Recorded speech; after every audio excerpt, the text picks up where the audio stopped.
Hello and welcome to Global Connections. I'm Patrick Bratton, your host.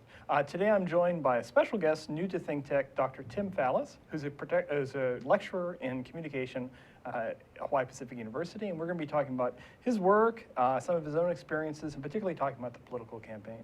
So Tim, welcome to ThinkTech. Thank you, Patrick. Thanks for having me on the show. So you're right now a visiting lecturer of communication at HBU? I'm not visiting, I'm a lecturer. Okay. And, hopefully I'll be reappointed and I'll be sticking around for a while. Okay, excellent. Where are you from originally? So I'm originally from California. I grew up in Gilroy, the garlic capital of the world. Garlic? Indeed. It's becoming a bedroom community of Silicon Valley, but it has a nice agricultural past that's still honored. Lived there till I was in my mid-30s. I was a machinist. I couldn't go to college when I was young, couldn't afford it, really. So I made molds for computer chips. I ran a forge. I did fun stuff like that. Decided to move to Hawaii after a trip here. Thought it was lovely. Sold everything that wouldn't fit in the container and just moved to Hawaii. I bought a house from pictures on the internet. I lived in Keao for 5 years outside Hilo. Worked in a shop to make instruments for the telescopes on the mountain. And I went to college, finally, at UH Hilo. I studied, naturally, since I had 20 years of engineering experience, I studied English literature. Yes. And religious studies and philosophy. And somewhere along the line decided I'd like to be a teacher. I thought this was fantastic. The college experience is amazing. And I was working full time and maintaining a marriage, and I thought it was still amazing. So I applied to graduate school. I applied to lots of programs, and I ended up at the Annenberg School for Communication at the University of Pennsylvania. And they gave me an amazing scholarship, and I moved from Hilo to West Philadelphia, the biggest city I've ever lived in. It was amazing. It was quite a culture shock. We didn't have any closed-toed shoes when we arrived. It turns out there's this frozen white stuff that falls out of the sky on the East Coast. So it was surprising. Amazing 5 years, challenging, difficult. But I focused on rhetoric and political communication, although one of my ideas for graduate school had been to study religious studies, which I realized was incredibly impractical, but I was able to work that into my dissertation. Whereas I published in political communication, my dissertation was on evangelical humor in the United States, and how increasingly evangelicals use humor as part of their intentional religious observance. Last year I taught at a small Catholic school outside Philadelphia, but the dream was always to return to Hawaii and teach. My wife and I hated to leave. We left only because we realized that if I wanted to stay here, I needed to be educated elsewhere. And I had this amazing opportunity at Penn. It was really hard to turn down. But this year there was a job here at HBU, and so we're just thrilled to be back. It's fantastic. And the students here are great. Having a really fun time teaching here. What are you teaching the classes? So I'm teaching a couple of writing classes, which is interesting. I'm a comm professor. You'd think I was an English professor, but last year I was in a combined English comm department. And I am passionate about student writing. It doesn't matter how smart you are. If you can't communicate it, you're lost. So I teach technical writing, which is really about research and deployment of critical thinking, business writing, and then media studies, which is more really in keeping with my training. And then I teach graduate students. So I teach communication theory for graduate students, and I coach graduate students through their theses towards graduation, which is very exciting. What kind of thesis topics are they working on? Yeah, so we have a thesis group and we have a project group this year. So I'm really doing the project group. And one student who wrote, really amazing actually, a water safety guide for tourists. It's in both English and Japanese, which is remarkable because she is a Saudi student. She's done a great job. Another student's doing a study on female sexuality. Another woman's completed a 35-minute film all about catfishing and fake internet dating and the consequences of that. I have a student working on how to improve Aloha United Way's fundraising. Another one, how to train the Red Cross volunteers to create promotional material that really appeals to a Hawaiian audience. It turns out most of the Red Cross promotional material comes from the mainland, of course. And Hawaiian audiences aren't so impressed by that. So how do we train volunteers to interview people, to take appropriate pictures? So it's been fascinating. And of course, they have to apply theory, and they have to do a proper literature review, just like for a regular thesis, and back up their choices of how to deploy theory with the literature extant. And it's harder than they thought. But a few are ready for defenses. We have some defenses next week, and I'm Mhm. anticipating they'll all graduate. Yeah, it's been a lot of fun. Last year I didn't get to teach graduate students, so that's been a new gig for me. Okay. And I really like doing both. I like getting the underclassmen, and I like getting the graduate students both. Yeah, I find that they're very different student bodies, and you get different challenges, but also different enjoyment and fulfillment from them when you're teaching them. Well, absolutely. The undergrads, they've been told they need to go to college, and here they are. They're at college, and some aren't really sure why they're here, but they know it's a good idea. Some have a plan. They're going to do what they're going to do. They both kind of end up in the same place, where they learn that really college isn't about learning, the history of television development. It's really about critical thinking. It's about analysis. It's about being able to deploy, or bring the smart is what I always talk about with them. They're both self-selected groups, but of course graduate students are a self-selected group from a self-selected group. They went to college, they graduated, and they decided that they want to do more, and they want to be able to deploy a higher level of thinking, a higher level of training. They're usually, they're adults. I mean, they're all adults, but they're older adults. Frequently they have children, they have jobs, they've got a lot of other contingencies going on. And being able to do that work-life balance and coach them through that is also another part of the mentorship. But both groups are delightful in different ways. The undergrads frequently are just so eager and excited, and you can kind of see the light bulb moments going off. And the graduate students will have those moments, but they're much more calm about it and kind of, cool and like, well, yeah, or you might know what you're talking about. Okay, yeah. But they're both a lot of fun. Yeah, and just as fulfilling as I thought. I mean, I had a career, I had a job. I was in management, I was running shops, I was making a nice living. But I'm not blessed with children, and in the end, I have no legacy. And, I made some parts for a telescope. I mean, who cares? But teaching students to figure out how to self-actualize and deploy their smart, and I haven't met a dumb student yet, is much more satisfying. It's precisely the life that I wanted when I decided to go to college when I was 35, and go to graduate school when I was 40. Yeah. Interesting. And you mentioned that you started doing with the English literature as well. I mean, do you have a favorite author that you sometimes bring back to the classroom, or? God, that's a great question. I'm really an Elizabethan literature kind of person, so I'm all about. God, I wrote this great paper about someone whose name I can't think of right now. Okay, now that question's dying. I'm sorry.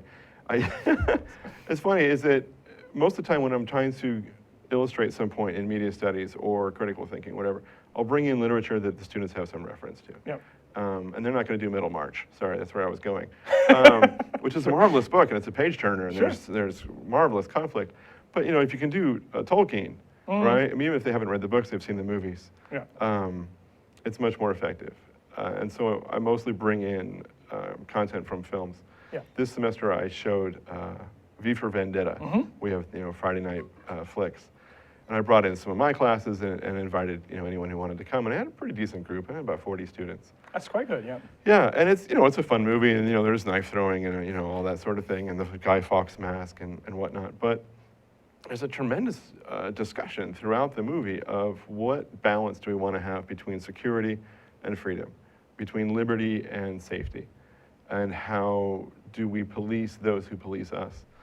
And those are the questions that were much more interesting to discuss at the end than rather how realistic the knife throwing is. Yeah, it was good fun. Teaching media studies is great because it's everywhere. When we're all assaulted by hundreds, if not thousands of messages every day. And these students, they're the first generation of true digital natives. We're the last generation of not. We remember when smartphones came out and whatnot. But these students have grown up with it. It's ubiquitous for them. They don't know a world without it. So that, we have a unit on the internet. They're teaching me more than I'm teaching them, I think. But the implications of the internet and the fact that all of human knowledge is available at all times to everyone is profound. And to really think about that and how to deploy that to everyone's betterment it creates really interesting conversations. And we do that in the context of film, of television, of music. Killer Mike does a song and a video about Ronald Reagan. A lot of the students don't know anything about Ronald Reagan at this point, which means I'm old. But engaging with that teaches them about Ronald Reagan. It forces them to think about it. Oh, let's go look up Ronald Reagan. What does that mean? What is he about? What was his legacy? And that's kind of the joy of doing teaching from a communications perspective. Yeah. Yeah. I find it's interesting because you mentioned Ronald Reagan. I mean, it's funny. I mean, I teach sort of politics, international relations. One of the things that's interesting is that figures like Ronald Reagan or even Bill Clinton now or other figures like that have become, for our students, have become essentially historical figures in the same way that JFK or Abraham Lincoln or George Washington has become historical figures. So when the students engage with that, you know, the memories, the historical memories and things, it's something I found curious is they're engaging with them the same way you or I would have engaged with, you know, what's the legacy of Abraham Lincoln in the United States or something. They're engaging with Ronald Reagan or Bill Clinton with what's their legacy as a sort of historical figure. And that's one of those sort of generational shifts that I find interesting about how people learn and then where the cultural memory, in a sense, stays with people in the generations. I mean, what's something for you that maybe that you've been bringing in, whether it's something from TV or film or social media that you found to be quite interesting in this past semester? We've been talking a lot in my media studies class about this conflict between the FBI and Apple. Oh, yes, yes. So, you know, the FBI is interested in law enforcement and figuring out why, you know, this seemingly terrorist event happened in San Bernardino, you know, and many people died, and it's awful. And we want government to protect us, and we want government to figure out why bad things happen and to prevent bad things from happening in the future. We all want that. And my students recognize that. However, we also want privacy. And it's amazing how interested students are in privacy. They really want privacy. Privacy between them and their 873 friends on Facebook, of course. And great debates about, I mean, they almost think Facebook is a public utility, right? It's there for the betterment of humanity or something. And if they post, you know, I hereby state that Facebook is not allowed to use my personal information for whatever, that's actually going to happen. When in fact, it's somebody else's website. It's Facebook's website, and they're interested in making money. That's what they're about. And rightly so, otherwise no one else, you know, who's going to pay for that. And so trying to figure out this balance through that discussion of safety and liberty and what does privacy really mean in this day and age. And we, through social media, have given away more data about ourselves than the FBI has ever managed to collect. You know, Mark Zuckerberg has a far better database on Americans and their likes, their dislikes, their web search habits, what they buy, what they don't buy. What sketchy things they're looking at, than the FBI could possibly hope to amass. Yet people still want privacy, right up to the point where they don't. Yep. And that's impossible to demarcate effectively. Most of my students, it's interesting, at the start of this discussion, and we've had it in waves, were kind of on balance more interested in safety. They were like, yeah, you know what, the FBI is trying to figure this out, that's important, people died, victims' families have a right to answers. Apple should give it up. And as we've had this discussion, I mostly stand in the back of the classroom and let them do their thing. Now they're kind of at the point where they're, yeah, maybe not so much. And that camp feels very vindicated by it. Apple didn't give it up, and in the end, the FBI claims that they got what they needed anyway. And they're remarkably aware that this request to Apple was made very publicly. It wasn't made privately, it wasn't made on the quiet, it wasn't made through a sealed request to the court. It was made very openly, very publicly. And they've perceived on their own that this seems to be as much of a test case for government to challenge encryption technologies as it is to solve this particular incident. There are rules on the books that suggest that the government should have the keys to all encryption, and though they should only be able to use them on a court order through either a FISA warrant or a regular American court warrant. Apple's argument is, well, we don't have an encryption key. There isn't one. We can't de-encrypt it any more than anybody else can, unless we rewrite this software. And once the students figured that out, they were delighted. They thought that was the greatest thing ever. That there is no way to crack it. And the FBI says they have cracked it, although today a report came out saying that, yes, we cracked it, but only because it's an older version of the iPhone with an older OS. So the latest OS, our method wouldn't have worked. Okay. And a few of the students noticed that, and they came to class with, hey, did you hear about?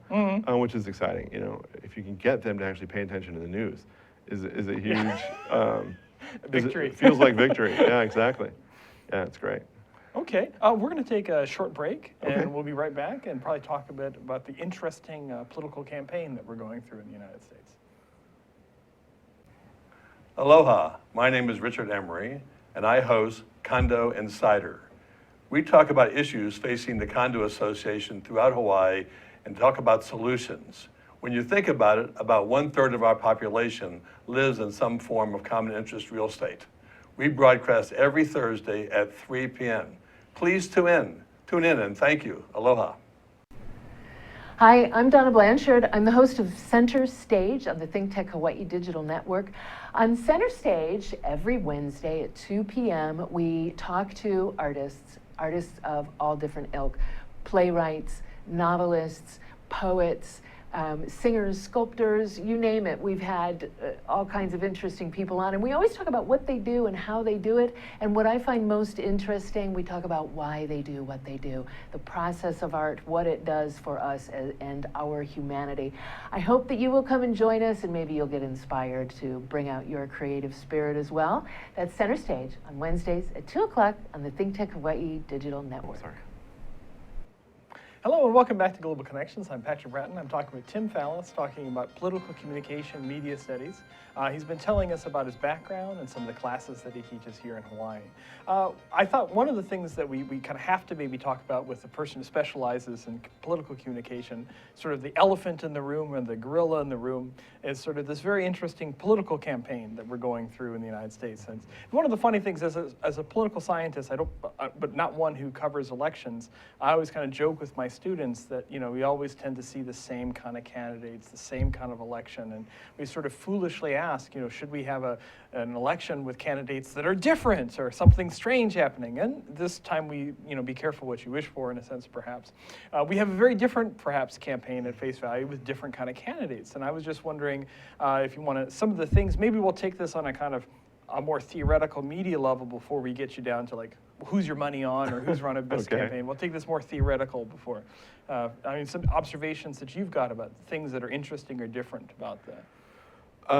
Yeah, this campaign is, I mean, much will have to be rewritten. I wrote the Oxford Handbook chapter on political advertising. You know, I'm going to have to rewrite it or at least amend it because so much has changed. The front-running or obvious candidates, many of whom have dropped out, and the ones who've spent the most money have dropped out, with the exception of Secretary Clinton. There seems to be clearly a huge wave of populism in this campaign. It's been growing in previous election cycles, but in this election cycle, it's come to a head. And Donald Trump and Bernie Sanders seem to be both harnessing that, but from opposite directions.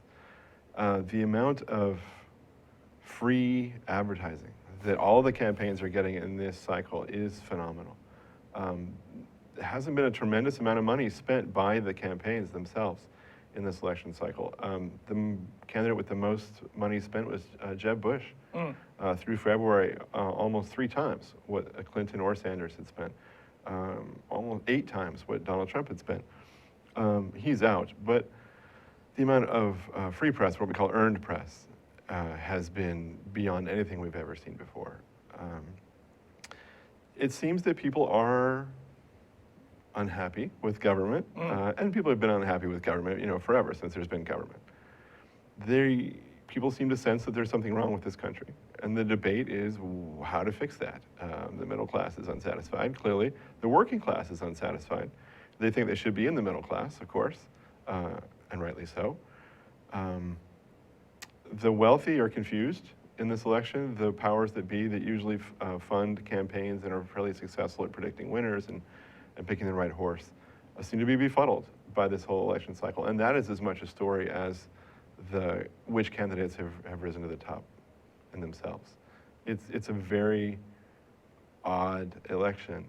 The candidates that are the least experienced and seem to be following the usual playbook, or the least, or have just thrown the playbook out entirely, are really doing very well. Whereas candidates who are very experienced, kind of have been through this before, it's not working, and seem genuinely confused about why is it not working and unable to make a shift. And that, I think, is what's interesting about this from a kind of a political communication standpoint, a political science standpoint, is that the usual processes and rules that we see about how campaigns are run, how candidates are selected and it's kind of sifted out in the primaries, seems to have just been turned on its head. We'll be generating papers out of this for decades. It's going to be great. Gives me lots to do.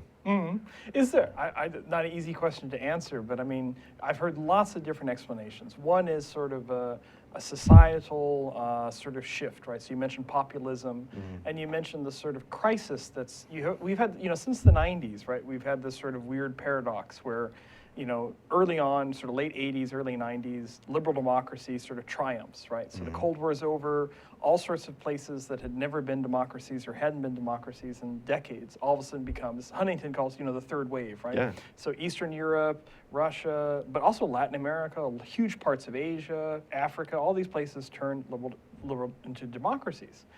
But at the same time, the established sort of liberal democracies, North America, Europe, and Japan, have had this sort of 20-odd year crisis where something seems wrong with the political system, and people are unsatisfied with it at the same time that we're crowing that democracy's spreading. It's this kind of weird paradox. But we also have these other things that we talked about earlier, like social media, and people are getting their information, their news from other ways. I mean, is it all these things together? Is there something that's more important? Is it demographics? Is it the media? What do you think is the thing that's caused this shift? Marshall McLuhan, right, Wired considers him the godfather of the internet or something, predicted that the internet would create applications and forums that would eventually result in a global village. This is his famous term. And that has largely been borne out. I mean, he's more popular than ever. He also predicted that the global village would be a hot mess and that the amount of discord would be increased by logarithmic levels. He compared, there's more discord within a family under one roof than there is between all the families under all the roofs in any particular city. When you get everyone in one sort of democratizing forum where everyone can speak, I mean, the free press is great, but only if you own one. Well, now everyone aren't just media consumers, they're media producers, right? We can prosumers, if you will, a neologism. It's very handy. Everyone can speak, everyone has a forum, everyone can talk. And so there's less opportunity to create consensus. Traditionally, you see a candidate, you like more than half of what they have to say, they're a kind of ideological position, it makes sense, the people they've worked with before, you're on board with them, great. You don't agree with everything, but you agree with enough so that enough people get together and they go ahead and back this candidate. Well, now everyone has their stuff and they want the exact precise, they want themselves, right? They want the exact ideologies and concerns and issues to be matching them just right. And hence, no one is satisfied. And everyone can voice that. When everyone has a voice, it's difficult to hear anybody else speaking.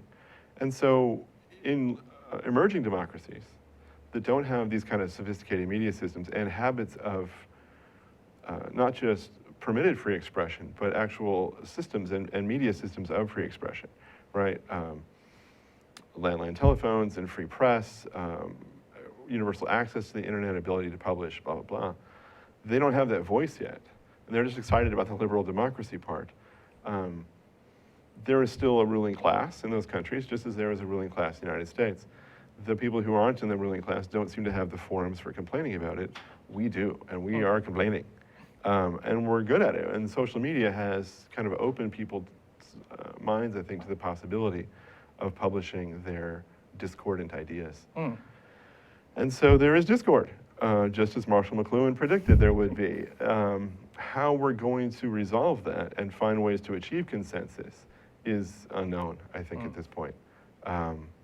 We require at some point, and I don't mean this from an ideological standpoint, but from a consensus standpoint, we need leaders that can somehow appeal to, not everybody, but a majority of everyone. And so far, there's no one in this campaign, for instance, that is even remotely able to do that. Although Trump is doing the best job of anyone. Yeah. Interesting. What do you mean by Trump doing the best job in terms of getting enough people? Because I mean, it's one of the criticisms of the Trump campaign is that perhaps some of his electoral results are due to the fact that the opponents won't drop out, and so he could win, like, say, a primary with, like, you know, high 20s or 30s, but just the other guys got low 20s, and so he's not actually getting much of a plurality even of votes. Right. No, the horse race numbers show that he's not doing as well as you would think. What he's good at is retail politics. I mean, he's good at harnessing the frustration that voters have towards a focal point, and he creates the focal point to be him. He's good at focusing people's frustration and anger in some direction. It seems like, especially with the Wisconsin primary behind us and the New York primary kind of shaping up, that that message is starting to wear a bit thin, and that the big tent that is necessary to actually win a nomination will elude him, because he has one of the strategies he's used to focus people's anger is to create scapegoats, and he may have created too many.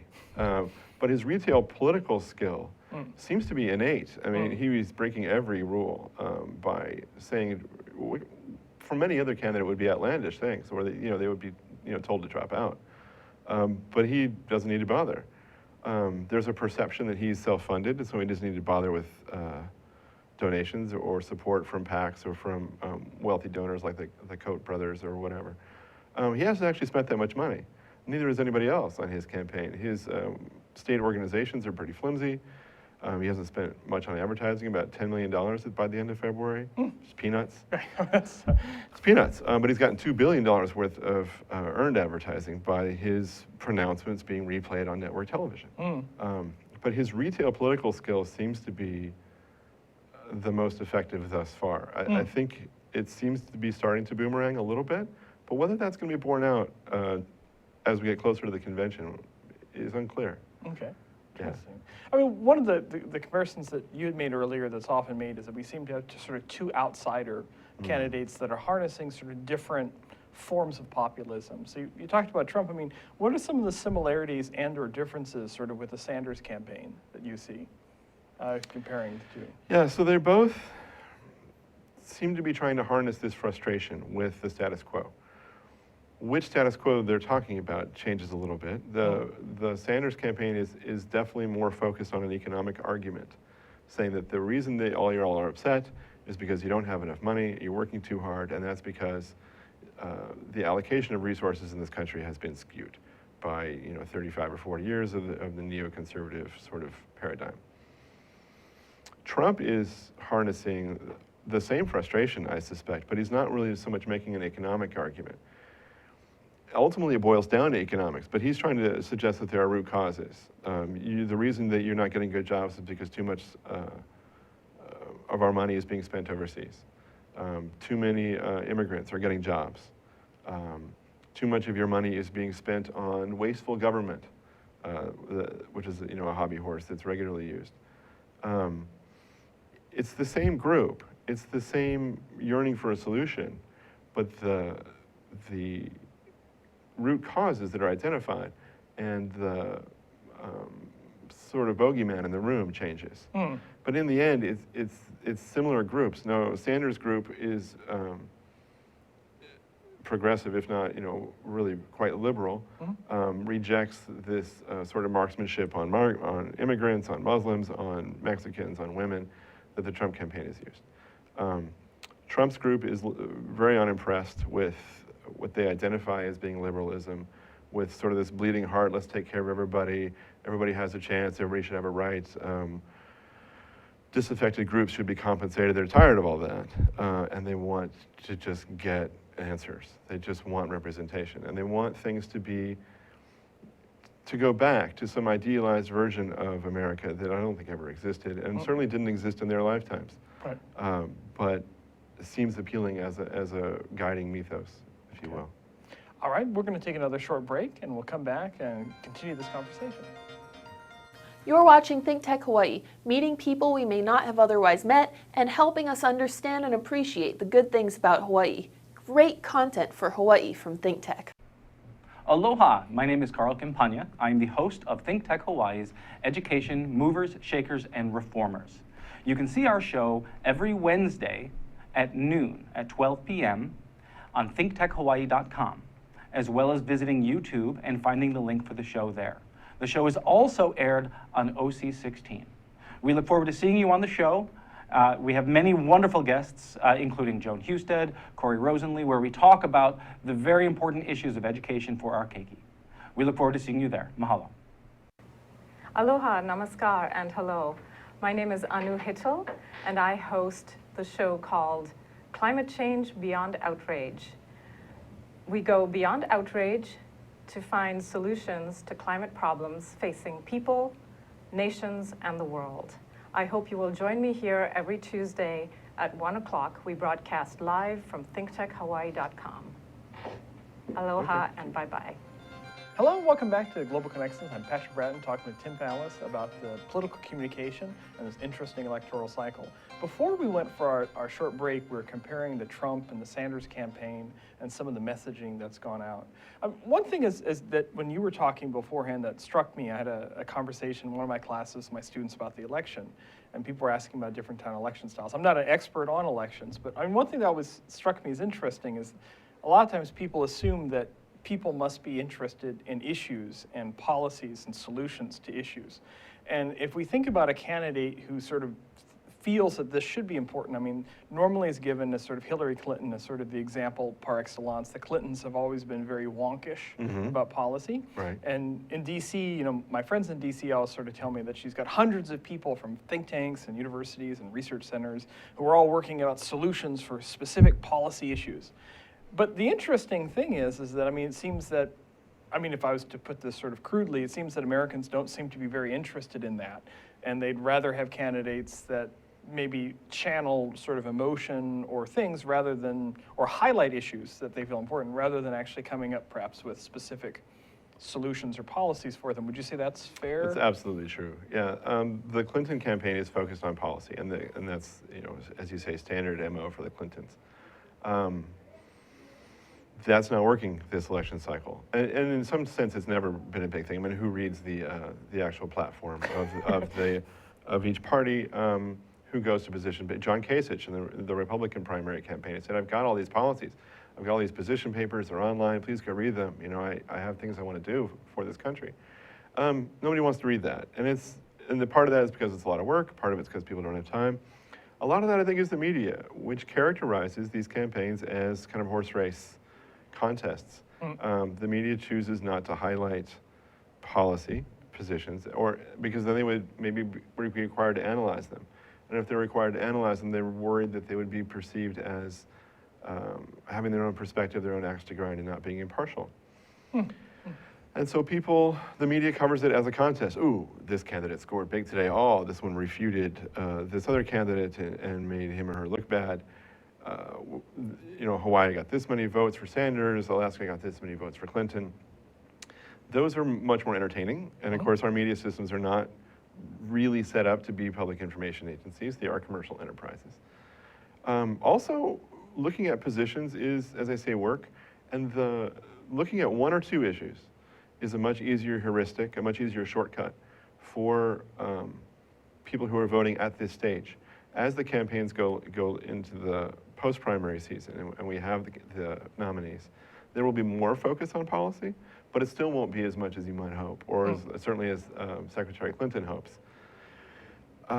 It's easier for people to look at one or two qualities and say, okay, that's the kind of quality that I want, that's the kind of character I want in a candidate, that's the kind of person I would like to represent me, or who makes me feel like that could be someone I relate to. The other thing is, and it's difficult to explain this part. I lost my train of thought. That's so sad. I hope it comes back to the station. Let's see. If you have an easy heuristic, right? If you have an easy way to identify the candidate, it gives you something to pay attention to, right? And it allies you with other people who are part of that same motif, if you will. And I think at this point, it's clear to people that that's what they want to do, especially with this populist movement. They're not interested in the policies. And since everyone is certain that the policies that are currently in effect aren't working, that people are not being represented, that government is dysfunctional for whatever reason. They see anyone who's doing wonkish policy as being part of the establishment. And in a populist election campaign, the establishment is the enemy. We don't want the establishment. We don't want people with wonky solutions or wonky policy or are familiar with all that. If they're familiar with that, then they must have been part of the problem in the past. Because otherwise, how do they learn all this stuff? We want someone with fresh ideas and character, who has an ideology that will represent what we care about. And then they'll deal with the policy based on that ideology and that character. Well, a lot of the attention has gone, to Trump, to Sanders, and also as well to Clinton, given her front-runner sort of status. Has there been other things that you've seen from either some of the few stragglers that are still along on the journey, or people who have dropped out, that have been interesting, both in either in a successful but it wasn't enough to get them somewhere, or utter disasters, or anything also? Because we tend to forget about all the people who have kind of dropped out, and there's a few you mentioned, like cases, who are still sort of hanging on. Yeah, John Kasich, I think, got the media's attention way too late. I read a lot of commentary from Washington and from reporters who are like, yeah, we blew it on this one. John Kasich is actually really interesting, and is probably the least neoconservative of the conservative lot. He's actually, if it's possible these days, more in the mold of an old-style Eisenhower conservatism than any of the other candidates. Not to say that he does represent that era, but certainly more than Cruz or even Jeb Bush, who really would have been the most moderate conservative candidate, just as Clinton is probably the most moderate Democratic candidate from the original pool of candidates that were available or that put themselves forward. It's interesting that he's gotten so little press. It's interesting that he's still around. And I wonder if he's still around because he sees himself as either being a broker at a contested convention in Cleveland, or he sees himself perhaps being a solution at a contested convention. Not sure. That Jeb Bush was predicted from the beginning to be really kind of the likely establishment GOP candidate, and got no traction whatsoever, despite having spent, I think $82 million by the end of February. And of course, that's when he pretty much stopped spending. I think the next is Rubio, who's also out now, like $53 million. As I said, Trump spent 10. Clinton and Sanders have both spent about 28. So a lot more resources were deployed, but just didn't get any traction. His last name was as much a detriment to him as Clinton has been to hers. The thing is, in a very crowded GOP field, that nixed his candidacy a lot more effectively than Secretary Clinton being a Clinton did in the Democratic field. Because the Democratic field was always smaller. There were just fewer people that were interested in running against her, since she was seen to be inevitable from the very beginning. Everyone knows that she's got a structure, she's got a campaign group, she's got a national field office set up. I mean, she's been working on that for 4 years. And she has the experience of having done this before 8 years ago. But it's interesting to see that, looking back now, pundits, the media, even candidates to some degree, and saying, yeah, actually the other person was pretty interesting. Maybe we should have paid more attention. Yeah. Interesting. Buyer's remorse, perhaps. Right. One of the things people often look for, speaking about these people who drop out, is sometimes, you can go on the election, drop out, but somehow it sort of builds your name sort of nationally as a candidate, and then maybe 4 years from now or 8 years from now, it builds you up to sort of win. In other cases, it really sort of tars you for the rest of your life, and you'll never be a viable national candidate. If you don't mind, I mean, is there anybody here that you think we could probably see again 4 to 8 years, just kind of burnish their reputation? I was sure that you were going to talking about Paul Ryan. But if we're going to look at folks who were in this and are going to come back, I think John Kasich is probably too old to come back. I think you'll definitely see Marco Rubio. Marco Rubio, I think, is seen by the GOP establishment as being the future. He's a diehard conservative. He's young, he's handsome, he's articulate. He's the son of immigrants. He has the potential of appealing to a hugely growing Latino community in this country. I think you're going to see a lot of Marco Rubio. If Senator Cruz doesn't get this nomination, and it seems less and less likely, I think he'll probably fade from the national stage. He'll continue to be a senator for a while. But I don't see him coming back as a presidential candidate. What's interesting is to talk about Paul Ryan, right, who, of course, was the vice presidential nominee 4 years ago, and is now the Speaker of the House, an office he said he didn't want. And now people are talking about maybe having him be the solution at a brokered convention in Cleveland. he's saying that he doesn't want the presidency either. But of course, at this point, he has to say he doesn't want the presidency in order to be considered. Because if he said he did want it, then he'd be tainted by this election cycle and this primary cycle. So I think the phenomenon you're talking about may be benefiting Paul Ryan more than anyone else. Interesting. We'll see how that shakes out. The convention is going to be a much more interesting convention than has probably happened since the 60s, because it will be genuinely contested. You know, we usually know exactly who the candidate is. The convention is really a rally and an opportunity to organize, to mend fences between various party operatives and get everybody moving in the same direction. In this convention, unless someone is elected on the first ballot, who knows what's going to happen? And it looks increasingly like no candidate will have enough votes going in to be guaranteed the nomination. And after the first ballot, of course, the electors are no longer bound by whatever their states voted for. They can vote for whomever they wish. And I think as a second ballot, I think probably Cruz gets more votes, Trump gets fewer. Third ballot, you know, who knows? And if there's no candidate by then, I think the GOP establishment starts trying to ask for someone that everyone can rally around. And it seems like Paul Ryan would be the most likely candidate for that. Okay. It would have been Mitt Romney, I think, if he hadn't already lost 2 national election campaigns. Right.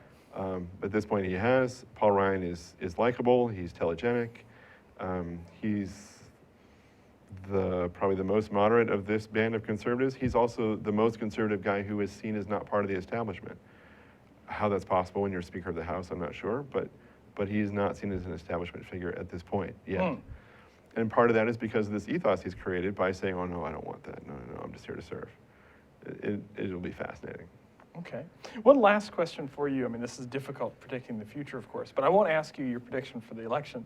What are maybe your predictions on how do you think if there will be changes to primaries and conventions? Because as you well know, I mean, we used to have conventions up until the 60s and 70s that actually did sort of decide candidates. And then we moved to this primary system and all sorts of other things that have gotten a lot of, how should we say, negative media attention, like superdelegates and others. I mean, do you see either party or both party making changes to how they do primaries and conventions, do you think, moving forward? I think not so much. I think actually the Republican Party may consider having more superdelegates. They don't call them that. Only the Democrats call them that. They call them unbound delegates, if you will. There are 200 and some odd unbound Republican delegates at the convention. I think they may actually have more of them in the future because it allows the establishment to control the nomination process. Otherwise, I don't see a lot of change. In order to change those things, people have to get specifically involved within the functions of their party as an organization. And people are learning that parties are not actually democratic institutions. Parties are parties.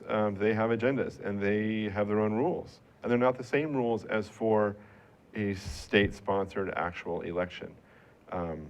People are shocked to find out that there's such a thing as superdelegates and they can vote for whomever they wish. And how can that be possible?